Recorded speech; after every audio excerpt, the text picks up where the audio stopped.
السلام عليكم ومرحبا بكم في قناتي يوميات آدم إيلين. رمضانكم مبارك. جيت اليوم وجبت لكم وصفة قلب اللوز. جربوا خياتي، وصفة بزاف هايلة وناجح 100%. نجيو ديريكتومون للمقادير وطريقة التحضير. استعملت في هذه الوصفة 4 كيلات ديال السميد يكون خشين. انا استعملت سميد مولا وكيلت بهذا الكاس كما راكم تلاحظوا، كاس تاع ام وليد. والكيله اللي استعملتها يعني كانت متوافقه مع الصينيه ديالي. العرض ديالها 30 سنتيم والطول ديالها 40 سنتيم. دوكا كي نفرغ هذاك السميد ويعني ندير صبعي في يعني من السميد للصينيه، جو بونس راكم تفهموا يعني العمق ديال قلب اللوز مع الصينيه. شوف يعني تخلص بصبعي، هذاك هو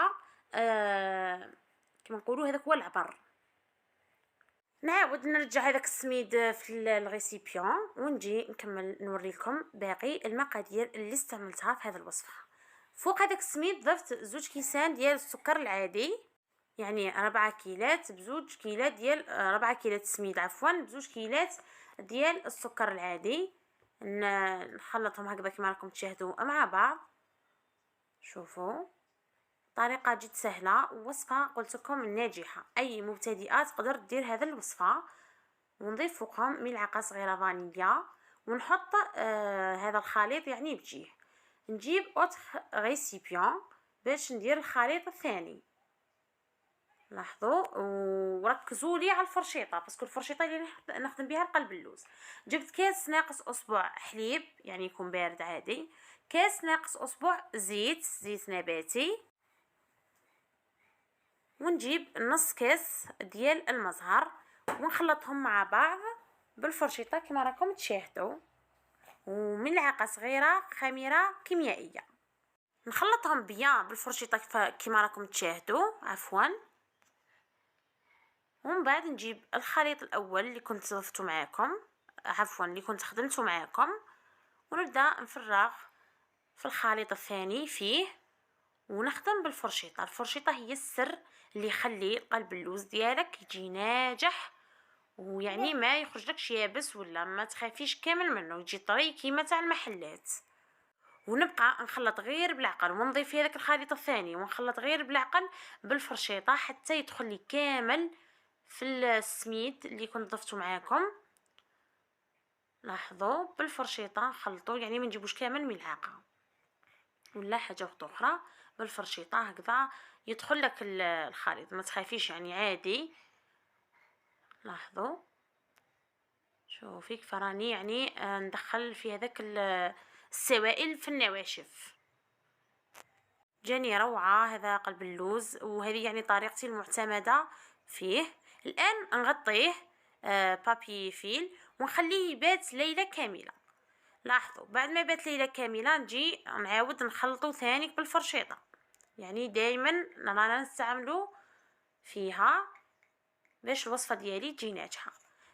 السنيوه ديالي راني حطيتها ما دهنتها ما والو، يعني عادي باسكو قلب اللوز ديجا راه فيه ليدام ويجي معسل، يعني ما تخافيش من وين يلصق لك. ولا نفرغ كامل هذاك الخليط في السنيوه، لاحظوا كما راكم تشاهدوا، ونبقى هكا يعني نفتح فيه ثاني بالفرشيطه يعني كامل. شوفوا كيف راني، شوف ما تخلطيش كامل بيدك ولا بمغيرفه، لازم بالفرشيطه باش يعني تخرج لك يعني النتيجه اللي راكي تحوسي عليها.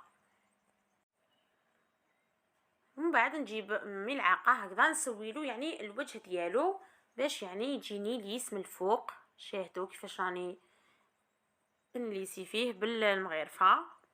لاحظوا بعد ما ليسيتو، لاحظوا نجيب الان الموس هذا راح نطراسي به من الفوق برك، يعني ماشي تدخلي حتى لتحت، غير من الفوق نطراسي الحبات ديالي. وكي طيب باش نقسم بالمسوسه باش كي نعسل يعني الحسيلات تدخل لي كامل يعني في القلب اللوز. هنا دوكا راني نطراسي برك كيفاش من بعد نقسم القلب اللوز كما راكم تشاهدوا. هذو المعسلات يعني ملاح في رمضان، وقلب اللوز من بكري يعني معروف، هو وصفة يعني جزائرية تقليدية من بكري، يعني كان يتباع في المحلات ودرك راهو يعني رانا شاطرين نديروه في الدار. لاحظوا كيفاش راني نطراسي فيه غير من الفوق بالعقل. شاهدوا. وقلب اللوز قد ما تخليه يريح قد ما يجيك مليح، من بعد ما يطيب يعني خليه يريح مليح باش يعني تروحي تقسميه باش ما يتفتتلكش. نكون ديجا نخليه دركا بعد ما قسمته نخليه يزيد يريح واحد الساعتين حتى 3 سوايع، يعني يزيد يخليه يريح مليح. من بعد نجيو لطريقه الطهي ديالو.